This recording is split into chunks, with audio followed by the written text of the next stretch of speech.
Hey everyone, my name is Phil Stamper, and today on The Hot Mess, it's all about epic battles. That's right, I said epic battles. And when I say epic, I mean epic in the likes of Sherlock Holmes versus Jack the Ripper.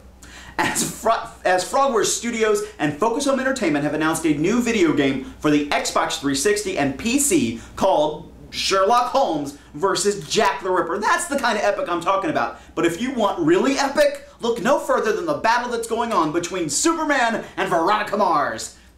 That's right, I said epic, as these two Warner Brothers movie projects have both been suspended. Mark Miller, writer of a possible Superman reboot movie and also the writer of Wanted and Kick-Ass, has announced that Warner Brothers has put Superman into stasis. Meanwhile, Veronica Mars creator Rob Thomas said that right now it's looking depressing and is the least optimistic he's felt about a Veronica Mars movie. So who becomes a hot mess in this situation? Well, it's going to be Veronica Mars. Without production of anything Veronica Mars related, there is no Veronica Mars. Meanwhile, Superman, you have Smallville, comics, merchandising. He's probably going to make an appearance in Batman Brave and the Bold. You can't blink in our society without some kind of reference to Superman. Meanwhile, she was killed off on Heroes. But if you want other epic battles, maybe you shouldn't look any further than the Bible. Just ask Michael Cera and Jack Black in their upcoming movie Year One, or watch NBC's Kings on Sunday night on NBC or on Hulu. So who wins in this epic encounter? Jack Black recently said, "It might be fun to see all the stories of the Bible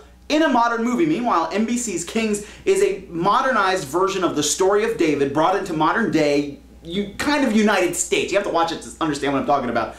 So who would be the hot mess? Well, this is where I stall a little bit, because this is the best show on television that you're not watching right now. You need to see this on NBC. If you can't watch it on Sunday nights, catch it on Hulu. It's absolutely friggin' amazing. Both, of course, are a little apocryphal.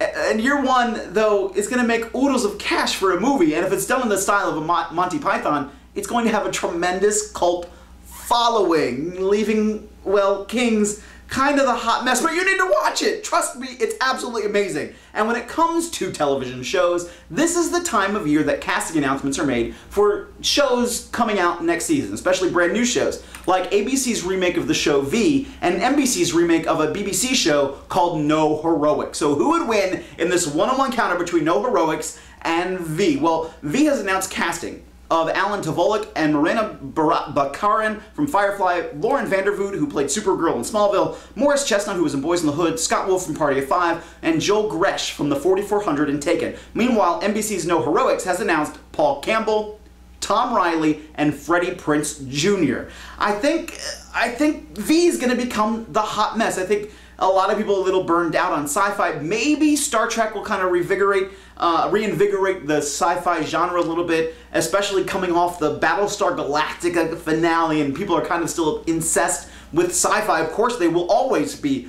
but I don't know if V is quite ready for primetime on ABC. Meanwhile, No Heroics is absolutely amazing, and when you're talking about so far who they've announced as part of this cast, that's a phenomenal lineup. I don't know how they got Freddie Prinze Jr. from the writing staff from the WWE, but still, this is going to be amazing. I'm not really sure where V is going to go that you haven't seen before on either the original V or in Battlestar Galactica. But in other casting news, for the final season of Monk, they have announced that Sharona, being played, of course, by Bitty Schramm, will be returning for at least one episode in the final season of Monk. Of course, she was previously on, was no longer with the show, they didn't show her departure, it was a whole thing, and now she's coming back to give the character a correct farewell appropriately in the final season of Monk. Well, that's it this week for The Hot Mess. Leave comments, questions below. As always, my name is Phil Stamper, and you have a good one.